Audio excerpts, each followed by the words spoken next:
नमस्कार, आप देख रहे हैं सी न्यूज भारत। मैं हूं आपके साथ ज्योति अरोड़ा। इस वक्त की खास खबर में आप सभी का स्वागत है।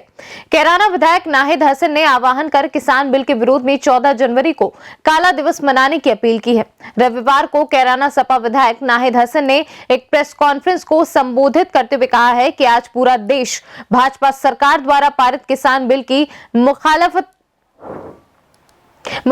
कर रहा है। किसान दिल्ली की सभी सीमाओं पर 7 डिग्री की ठंड में सड़कों पर हैं। सरकार अपनी हठधर्मिता पर आमादा है और इसलिए 14 जनवरी को कैराना विधानसभा से भारी संख्या में लोग गंगो पहुंचकर सांसद को विरोध प्रदर्शन करेंगे, ताकि सरकार को संदेश जाए कि अगर 15 जनवरी तक सरकार और किसानों के बीच वार्ता किसी नतीजे पर नहीं पहुंचती है तो कैराना सपा विधायक अपने समर्थकों के साथ दिल्ली सीमा पर पहुंचकर किसान बिल का विरोध प्रदर्शन करेंगे। तो पहले तो आदाब और नमस्कार सभी मेरे दोस्त, बुजुर्ग, भाई और सभी मेरे पत्रकार बंधुओं। आज आप सभी को इसलिए यहाँ बुलाया गया है कि ये जो काला कानून जो सरकार ने, नरेंद्र मोदी गवर्नमेंट ने जो किसान के खिलाफ जो निकाला है और जिसके विरोध में हमारे जो किसान भाई हैं वो लगभग 2 महीने होने जा रहे हैं, वो वहाँ धरने पे बैठे हैं और इस लड़ाई को लड़ते लड़ते लगभग हमारे 60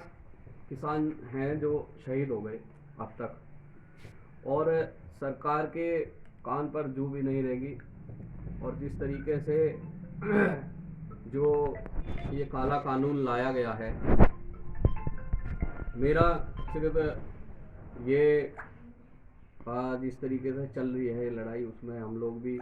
जितना भी कर सके, क्योंकि हम सभी भी किसान हैं और ये देख भी रहे हैं कि किस तरीके से ज्यादती हो रही है।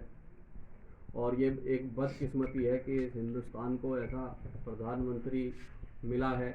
जो किसान ने तो बनाया है लेकिन आज किसान के खिलाफ खड़ा है और इन कॉरपोरेट घरानों के लिए एक प्रधानमंत्री के रूप में नहीं, एक दलाल के रूप में, और एक जिस तरीके से भारतीय जनता पार्टी के सभी नेता जिस तरीके से बयान दे रहे हैं, उसी कड़ी को जोड़ते हुए हमारे जो यहाँ से सांसद हैं प्रदीप चौधरी साहब, उन्होंने भी एक बड़ा निंदनीय बयान दिया,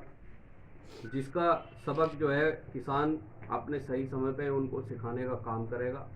ये इस क्षेत्र पे 80% जो जनता है वो किसान है और जिस तरीके का बयान उन्होंने अपने आकाओं के कहने पे जो दिया है, हालांकि असलियत वो भी जानते हैं, और जो आज तक उनको इस गद्दी पे बिठाया है, चाहे वो एमएलए बने हैं और एमपी बने हैं, ये उसी किसान की देन है। और जो उन्होंने बयान दिया सब कुछ जानते हुए बड़ा ही दुखद है। तो इसी को मद्देनज़र रखते हुए जो हमारे किसान भाई जो वहाँ शहीद हुए हैं और जिस तरीके से जो लड़ाई चल रही है, आने वाली इस 14 तारीख में मैं सभी अपने बड़े बुजुर्गों से, साथियों से, नौजवान जो युवा भाई हैं मेरे, उन सभी से ये कहना चाहता हूँ कि आने वाली 14 तारीख में हम लोग एक काले दिवस के तौर पे इस सरकार का विरोध करेंगे और उसमें हम लोग सब काला कुर्ता पजामा या काली पैंट शर्ट, पठानी सूट होता है या जो भी जैसे भी जो जिस भाई पे नहीं है वो कुछ ना कुछ एक काला रंग दिखा के जो है इस विरोध में शामिल हो सकता है। और उसमें ये है कि हम लोग वाया ट्रैक्टर या झोटा बुग्गी जो किसान की सवारी है उससे हम लोग गंगो जाएंगे और सांसद जी को ये बताने का काम करेंगे कि आपको या आपकी पार्टी को ये जो किसान है ये इस देश की रीढ़ की हड्डी है और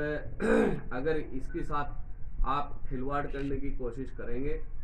तो ये भी सबक सिखाना जानती है। तो यही बस एक ये है कि 15 तारीख में जिस तरीके से लगातार जो बैठकें चल रही हैं और उसमें सिर्फ सरकार द्वारा लॉलीपॉप दिया जा रहा है, क्योंकि हम लोग ये सब जानते हैं कि जिस टाइम पे ये 2014 में जब प्राइम मिनिस्टर के कैंडिडेट के लिए एक जद्दोजहद चल रही थी भारतीय जनता पार्टी में, हम सभी को अब ये सुनने को मिलता है कि उस टाइम पे इन्हीं कॉरपोरेट घरानों ने ये कहा था कि हम लोग चंदा या फाइनेंशियली पार्टी को अडानी या अंबानी द्वारा तभी हम लोग सपोर्ट करेंगे जब नरेंद्र मोदी कैंडिडेट होंगे। और आज वो वही जो है उनका बदला उतार रहे हैं और आंख बंद करके जिस तरीके से जो चल रहा है हिंदुस्तान में, आज मेरे ख्याल से ऐसा कोई विभाग नहीं जो उन्होंने इन्हीं कॉरपोरेट घरानों के हाथों बेच ना दिया हो। और आप और हम अच्छी तरीके से ये भी देख रहे हैं कि किस तरीके से हल्के हल्के सभी की बारी जो आती जा रही है। तो ये बड़ा ही दुखद है कि प्रधानमंत्री जिसको किसान ने, देखिए जब किसी कहावत है गीदड़ की जब मौत आती है तो वो शहर की तरफ भागता है, और ये भारतीय जनता पार्टी शहरों में ज़रूर थी, लेकिन ये पावर में, और ये इतना जन समर्थन सिर्फ इसीलिए मिला कि ये जो है इस पार्टी पे, इस हमारे जो प्रधानमंत्री हैं नरेंद्र मोदी, उनको उनका समर्थन मिला जो गांव में और देहात में जो रहने वाले लोग हैं, और आज उन्हीं के साथ छल करा जा रहा है। तो 15 तारीख की हम लोग इंतज़ार करेंगे और 14 तारीख में हम लोग सब काला वस्त्र पहन के काला दिवस मनाएंगे, और 15 तारीख में देखेंगे अगर इसमें सरकार हम किसान भाइयों की बात मानती है या नहीं मानती है। अगर नहीं मानती है तो हम लोग फिर उसके बाद हज़ारों की तादाद में अपने उन्हीं किसान भाइयों के जहाँ पे वो लोग बैठे हुए हैं अलग अलग जगह बॉर्डर पे, दिल्ली में हम आप लोग अच्छी तरह जानते हैं, चाहे गाज़ीपुर हो चाहे ये कुंडली बॉर्डर हो, वहीं उन लोगों की दमदारी से उनकी साथ लड़ाई लड़ने का काम करेंगे। देखिए हम लोग भी सब किसान हैं, और जहाँ तक मैं जानता हूँ अगर ये कानून लागू हो गया तो इसमें अगर सबसे ज़्यादा अगर किसी का नुकसान होगा तो वो छोटे किसान का होगा, जो बेचारा जो 2 बीघे 5 बीघे 10 बीघे 20 बीघे का जो काश्तकार है, सबसे ज़्यादा नुकसान या उसको वो जो है वो सड़क पे आने का काम होगा। तो इस लड़ाई को सिर्फ किसान होने के नाते ये लड़ाई कमज़ोर ना पड़ जाए, इस वजह से, क्योंकि अब 2 महीने होने को जा रहे हैं और हम सब इस क्षेत्र में रहते हैं। ये जो किसान है ये अन्नदाता है, और अगर ये भी हार मान गया तो फिर इस देश को बचाने वाला कोई नहीं है, क्योंकि हम सब ये अच्छी तरीके से देख रहे हैं कि किस तरीके से इस देश को हमारे जो प्रधानमंत्री हैं वो अपना कर्तव्य भूलकर एक ब्रोकर की तरह, एक एजेंट की तरह और एक दलाल की तरह सब कुछ जो है इन्हीं कॉरपोरेट घरानों की इन कॉरपोरेट घरानों की थाली में इनके जो है इनकी गोदी में सब कुछ गिरने का जो काम किया जा रहा है, तो हम लोग उसका विरोध करेंगे। और अब ये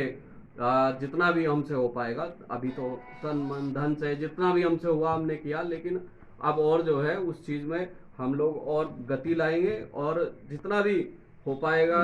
हम लोग 14 को यहाँ पे करेंगे, और 15 के बाद अगर सरकार नहीं मानती तो उसके बाद हज़ारों लोग जितने भी जो भी किसान जा पाएंगे उनके साथ हम लोग वहीं बॉर्डर पर जाकर अपने लोगों को, अपने किसान भाइयों की लड़ाई लड़ने का काम करेंगे। शामली से सी न्यूज़ संवाददाता मोहम्मद इकरार की रिपोर्ट। फिलहाल इस वक्त की खास खबर में बस इतना ही। देश और दुनिया की तमाम बड़ी खबरों के लिए आप देखते रहिए सी न्यूज़ भारत।